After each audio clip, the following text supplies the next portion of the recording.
नमस्कार। आइए बात करते हैं सबसे पहले आपकी कनिष्ठा उंगली के बारे में। कनिष्ठा उंगली ज्ञान की उंगली, और ज्ञान की उंगली यहाँ सूर्य की उंगली के प्रथम कट तक पहुँच चुकी है लगभग। तो ऐसा कह सकते हैं बुद्धि की कोई कमी नहीं, भाषा शैली की कोई कमी नहीं है, दूसरों से याददाश्त भी आपकी अच्छी है, और दूसरे से काम निकालने के लिए जो प्रतिभा होनी चाहिए वो व्यक्ति के अंदर विराजमान है।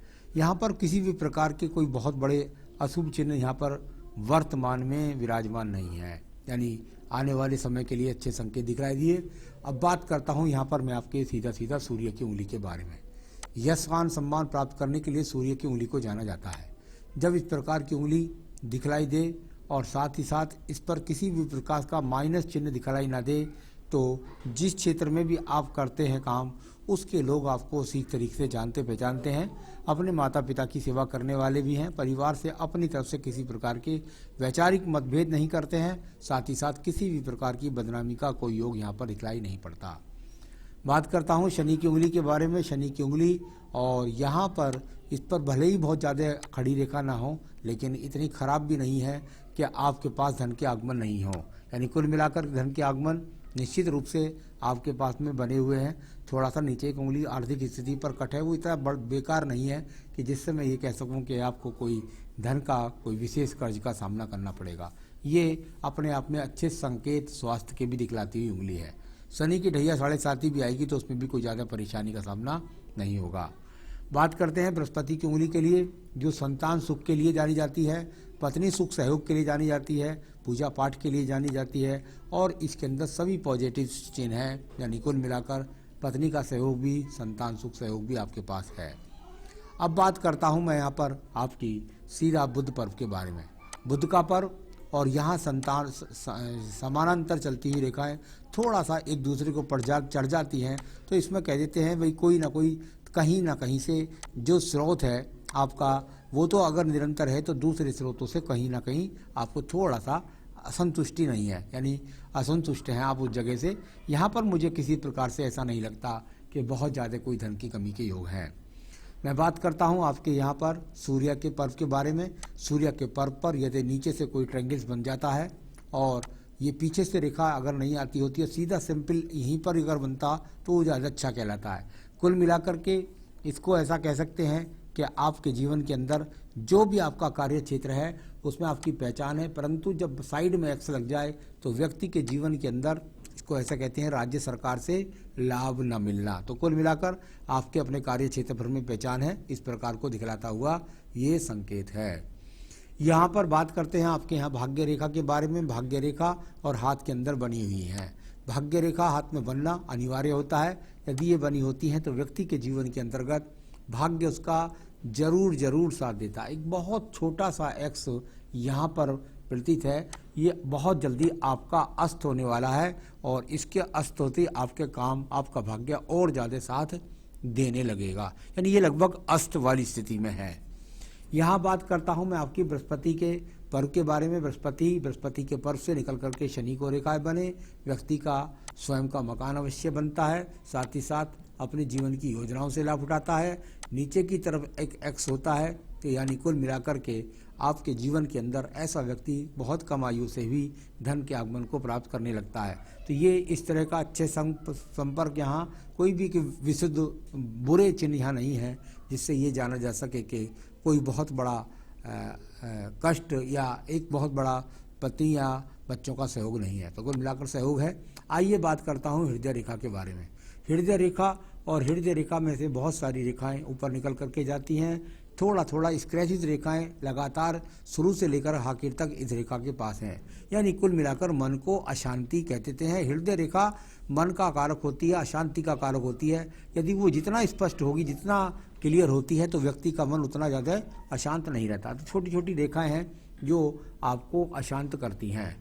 मंगल पर्व से आकर के भी एक रेखा का संबंध यहाँ पर सीधा आपके सूर्य पर्व की रेखा के साथ बनता है, यानी सूर्य पर्व तक जब रेखा जाए तो इसको कहते हैं कि मंगल और सूर्य का यानी आपस में संबंध, यानी कुल मिलाकर इलेक्ट्रॉनिक्स से लाभ। तो ये इस तरह का, और साथ ही साथ योजनाओं के द्वारा लाभ प्राप्त करने का संकेत। यहाँ मंगल पर अगर आपका देखता हूँ निम्न वाला, तो इससे काफ़ी कुछ रेखा निकलती हैं। ये रेखाएं इस बात को बताती हैं कि आपकी योजनाबद्ध तरीका कितना मजबूत है। कुल मिलाकर ये यहाँ पर मंगल पर्व ज़्यादा अच्छा नहीं है, लेकिन कुल मिलाकर यहाँ निम्न पर्व अपने आप में ठीक है, जो आपको साहसिक रेखाओं के द्वारा कार्य करने की प्रेरणा को प्रदान करता है और भागदौड़ कराता है। चलिए अब बात करता हूँ आपकी एक अन्य बात की। यहाँ पर आपकी जो बुद्धि रेखा ये बहुत ज़्यादा डाउन हो गई, ये बहुत बुरा संकेत होता है। जब इस प्रकार की बुद्धि रेखा जाकर के और लास्ट तक चले और एकदम डाउन हो जाए, तो ये एक अच्छा संकेत नहीं है। देखिए एकदम डाउन, यहाँ जब इस प्रकार से एकदम डाउन हो जाए तो ये वो चीज़ है जिससे तो आप देखिए आप बच नहीं सकें। इसे कहते हैं हमेशा से, आप कह रहे हैं ना हमेशा से टेंशन में रहता हूँ, मुझे कुछ भी आसानी से नहीं मिला, या मेरे छोटे छोटे काम भी आसानी से नहीं होते हैं। ये वो चीज़ है, जब इतनी जा रहे आपकी बुद्धि रेखा डाउन हो जाएगी तो आपका मन, ये हमेशा की प्रॉब्लम रहने वाली है आपके जीवन में। इसके लिए कुछ पूजा पाठ बताऊंगा, वो आपको चाहे अच्छा काम चलेगा ना, तब भी आपको ऐसे ही लगेगा कि यार मैं जो है टेंशन में हूँ, मुझे कुछ अच्छा नहीं मिला जितनी मैं भागदौड़ करता हूँ। तो ये अपने आप से सेटिस्फाइड ना होने वाली रेखा के रूप में इसको हम बोल देते हैं। यहाँ क्योंकि ये पूरा का पूरा पर्व हमारा मंगल पर्व होता है, और जब मंगल पर्व अगर ये देखें इस स्थान से इस स्थान तक का, ये जो यहाँ पूरा का पूरा क्षेत्र आपको काफ़ी कुछ रेखाओं से कटा हुआ लगता है, तो इसका जो मतलब होता है वो यही है, जब जाटे काट फाट हो तो इसमें ये कहते हैं कि मन की अशांति यानी मंगल यानी साहस के अंदर कमी का कारक बन जाती है। द्वितीय मंगल पर्वत पर किसी भी प्रकार के झगड़े के, झंझट के, मुकदमे के कोई योग नज़र नहीं आ रहे, ये अच्छी बात है। अब बात करते हैं आपके चंद्र पर्वत की बात। चंद्र पर्वत और ये यहाँ पर आपकी ये वाली जो रेखाएं हैं, इनका संबंध कहीं ना कहीं शुक्र पर्वत की तरफ से आकर के चंद्र पर्वत की तरफ जाता है। यानी कुल मिलाकर इनका कुल संबंध जो है वो सारा का सारा केतु और चंद्र रेखाओं का आपस में मिलना है। यानी आप अपने जीवन के अंदर इधर एक बड़ा एक्स भी आ गया, यानी ये वो जो एक वो बुद्धि रेखा डाउन हुई, एक यहाँ चंद्र पर्वत की रेखाओं का केतु तक संबंध व्यक्ति को दिमाग में बहुत सारी योजनाओं को चलायमान रखता है। यानी आपके दिमाग में लगातार योजना चलती रहती है, ये कर लूँ वो कर लूँ, और इसकी वजह से आप अशांत हो जाते हैं। तो ये वो चीज़ें हैं। यहाँ से उठती हुई नीचे चंद्र पर्वत से छोटी छोटी रेखाएं, ये शुभ संकेत है। यानी कुल मिलाकर आप अपने जीवन में प्रगति की तरफ इस समय ठीक ठाक बढ़ने वाले हैं। इस प्रकार के संकेत यहाँ उजागर होने शुरू हो गए हैं। बात देखिएगा आपकी व्यापारिक रेखा की बात करता हूँ, अच्छी व्यापारिक रेखा, और यहाँ से निकल करके इसका स्वास्थ्य के रूप में बाद में टूट जाना। यानी स्वास्थ्य रेखा थोड़ी सी इस बात को कह रही है, थोड़ा स्वास्थ्य का ध्यान रखिए, मानसिक टेंशन का ध्यान रखिएगा, और दूसरे स्वास्थ्य खराब कराव के कोई संकेत नहीं।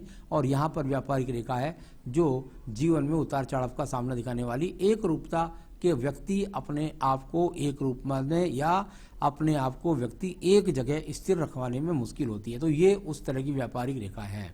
शुक्र पर्वत को देखिएगा, बहुत सारी यहाँ एक दूसरे को काटने वाली रेखाएं, कुछ एक्स की रेखाएं, तो ये शुक्र पर्वत को बताती हैं कि व्यक्ति कुल मिलाकर अपने आप से असंतुष्ट है, अपने संसाधनों से असंतुष्ट है। तो ये तो रेखा वो है जो शुक्र पर्व की बता रही हैं कि आप अपने संसाधनों से संतुष्ट नहीं हैं। तो ये इस प्रकार का शुक्र पर्व है। इसके लिए मैं चरित्र खराब की कहीं कोई संभावना नहीं दिखाई देती। तो ये हुआ आपका हाथ का। यहाँ थोड़ा मंगल रेखा पूरी मजबूती के साथ तो नहीं थी, लेकिन ये वो रेखा है जो आपको कुछ ना कुछ थोड़ा बहुत हिम्मत करा देती है, क्योंकि बहुत मजबूत नहीं है, और जिसके कारण आप अपनी समस्याओं को पार पा लेते हैं। आयु रेखा को देखिएगा, आयु रेखा जाकर के और लगभग मणिबंध में घुसने को तैयार, यानी अच्छी खासी 75-76 वर्ष की आयु रेखा भी वर्तमान में है। आगे भी ये रेखाएं बढ़ती रहती हैं। तो ये तो हुआ इस तरह का चिन्ह। यहाँ ये दो रेखाएं जो पूरी तरीके से डाउन हो रही हैं, इसमें लास्ट वाला जो चिन्ह है इसे बोल देते हैं, जब विमुखी हो जाए आपके जीवन के अंदर जो लास्ट वाला है, उसका मतलब जीवन का अंत बढ़िया सुखी रहने वाला है। जो इधर दूसरा वाला चिन्ह है यहाँ पर, ये इस जगह पर जो दूसरा वाला ऊपर वाला चिन्ह दिखाई देता है, ये एक सपोर्टिंग रेखा है जिसे बताती है कि पैतृक संपत्ति का कुछ ना कुछ व्यक्ति को मिलता है। तो ये सब आपका हाथ का स्वरूप हुआ। अब आइए आपकी बात करता हूँ सीधा सीधा सवालों पर। सबसे पहले आपने पूछा है मेरे लिए कौन सा बिजनेस ठीक होगा। मैंने बताया था कि आपका सूर्य का मंगल का इन्वॉल्वमेंट अच्छा खासा ठीक है, और मंगल का भी थोड़ा सा इन्वॉल्वमेंट ठीक है।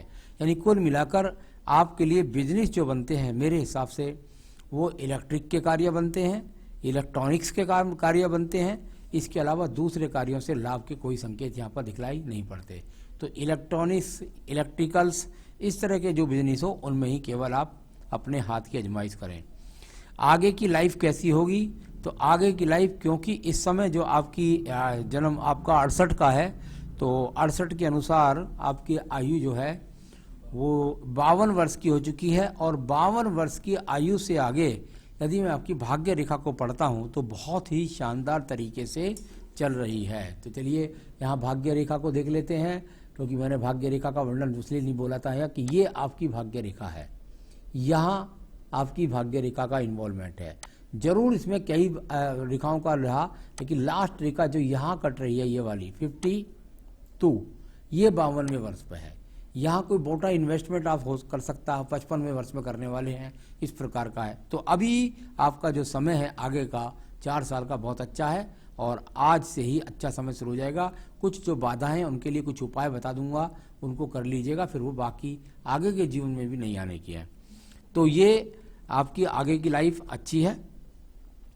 आपने कहा मेरी एक घड़ी की दुकान है, दूसरी शाखा खोलने जा रहा हूँ, बिल्कुल खोलेंगे और निश्चित रूप से उसमें भी आपको लाभ मिलेगा। पार्टनरशिप का ये हाथ ही नहीं है। अगर आप इसमें पार्टनरशिप की बात करेंगे तो पार्टनरशिप के लिए जो हम रेखाएं देखते हैं उसके अनुसार पार्टनरशिप आप, क्योंकि आप अस्थिर दिमाग वाले व्यक्ति हैं और यहाँ कुल मिलाकर के आपके अंदर मन के अंदर बेचैनी रहेगी, इसलिए आप दूसरे व्यक्तियों से अगर काम जोड़कर चलेंगे तो उनसे आपकी सेटिंग भी ठीक नहीं होगी। कुल मिलाकर के मेरे हिसाब से आपका जो दूसरा काम है उसमें लाभ के संकेत मुझे कहीं दिखलाई नहीं पड़ते। मेरे हिसाब से पार्टनरशिप आपका काम ही नहीं बनता है, तो ये आपको उससे बच करके रहना है। तो टेंशन के लिए मैं उपाय बताने वाला हूं, और क्या आप रतन पहने जो आपके लिए लाभकारी होगा।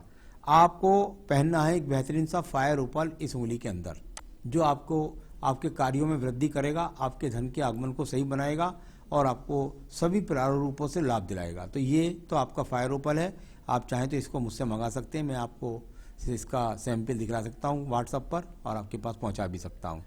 दूसरा, आपको प्रतिदिन पूजा के अंदर 3 पूजा करनी पड़ेंगी, 3 कवच पढ़ने होंगे। एक तो आपको देवी कवच पढ़ना होगा, एक आपको अर्गला पढ़ना होगा और एक आपको कीलकम। ये तीनों पाठ अपने ऑफिस में, अपने कार्यालय पर करिए, फिर देखिए आपके पास धन के प्रवाह की बहुत अच्छी तेजी बन जाएगी और आपके मानसिक स्थिति भी मजबूत बन जाएगी। इतना करें, जीवन में सुखी रहें, यही मेरी शुभकामनाएं। नमस्कार।